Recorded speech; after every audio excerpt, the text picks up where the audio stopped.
watch this channel regularly, then you know how much joy I get out of discussing the business of Hollywood. Heck, if you watch this channel regularly, you either love it too, or I've made you love it. And you know what? Disney has been such a boon to us lately. They're just so damn entertaining these days. Not just with the movies they keep churning out, but with all the drama they're creating behind the scenes. What am I talking about this week? Well, this week, Disney took no prisoners when it came to the Hollywood release schedule. It was a thing to behold if you knew where to look, because most mistakenly focused on the fact that Indiana Jones 5 has been pushed back yet another year. Script problems. And who did they bring on to fix it? One of Kasdan's sons, you know, the one that helped him ruin Star Wars. So I don't think those script problems are going to get fixed, quite frankly. But people also talked about the fact that Harrison Ford will be 79 when that flick hits theaters, if it sticks to that new release date. But whatever, he's already Old Man Ford. That's his new brand. That's his new identity. It's not really working out for him, but he's sticking with it anyway. And he played the character that way a decade ago in Crystal Skull. So, Indiana Jones, the dice have already been rolled. But the real news is Disney's aggressive, offensive strategy when it comes to dominating the Hollywood landscape. Bob Iger and company don't just want their movies to succeed, but for others to fail. And Disney is so aggressive, so successful at its offense, that this week Warner Brothers publicly admitted, because I guess they were like, everybody feels the same way, right? It's gonna be cathartic. Instead, it was just embarrassing. So Warner Brothers publicly admitted in one of the biggest Hollywood trades that they intentionally sat out the summer movie season this year. They felt it was too crowded. That's right. One of the biggest studios in Hollywood with some of the biggest franchises decided not to compete in the biggest movie season. And Warner Brothers' feeble excuse that they offered up? Oh, the whole year is in play. But Disney knows that, and they came for Warner Brothers and all the other studios. So let's break it down. Now, first off, Disney had a brilliant chess move that could protect not just one, but two of their blockbusters.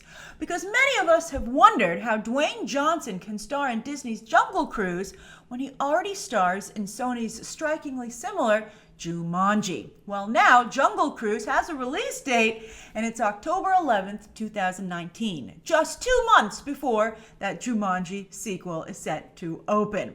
Now, it'll either hobble that film, and that's where the damage will be contained, or it'll kamikaze the second Jumanji film, and both will be taken out. And Disney would still be okay with that, because it would still take Jumanji out from challenging Star Wars, as it did so effectively in 2017. Oh, Disney remembers, and they're not going to let that happen again if they can help it.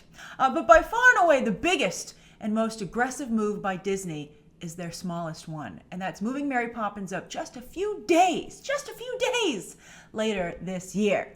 The sequel was supposed to hit theaters on Christmas Day, but will now open on Wednesday, December 19th. On a Wednesday! That is super important. It's rare, and that's what makes this just so aggressive. It's so aggressive! It's beautiful, too. It's beautiful. All right, so this puts Mary Poppins Returns just a few days after the release of Sony's Into the Spider-Verse animated movie. Remember, we've been like, it's gotten a lot of attention. It's pretty hot, right? I mean, the teaser, not so much, but this last trailer, it became a hot commodity. And, Disney's like, whoa, we want to dominate animation as best we can. So they got Wreck-It Ralph just a couple of weeks before Spider-Verse, and now Mary Poppins to cut off its legs right after, right? To snap its webbing. Oh, boy.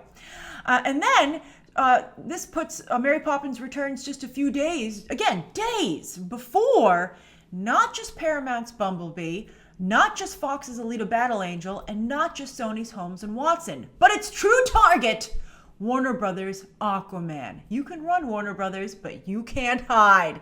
It does seem that Disney has a particular vendetta against Warner Brothers, maybe because Warner Brothers has been so aggressive in copying them. But remember how Feige publicly admitted that they didn't make too big a deal about it, and actually it was the Russo brothers who let it slip. Feige was like, don't give away my evil machinations, right? But I remembered it, and that's that he only greenlit Civil War after Batman v Superman was announced, and then released it just a couple of weeks later. Really hurt, stealing a lot of that film's thunder. Fascinating. And now a crucial flick for not just Warner Brothers, but for trying to get the DCEU fixed, is going to find it an even harder situation in finding an audience. I mean, it was super crowded there before, but Mary Poppins Returns is a juggernaut. I mean, Warner Brothers, it looks like the holiday movie season is just as competitive as the summer movie season you didn't want to get involved with. I mean, at least in the summer, Aquaman would be seasonally appropriate, because really, what seems more like a holiday movie to you, right? Aquaman or Mary Poppins Returns? The answer is, I know some of you will be contrarian and say, I'd love to spend Christmas with Jason Momoa, but be a good Hollywood executive. Don't just think of yourself. Think about buying patterns, mainstream moviegoers, the ones that only go once a month, if that.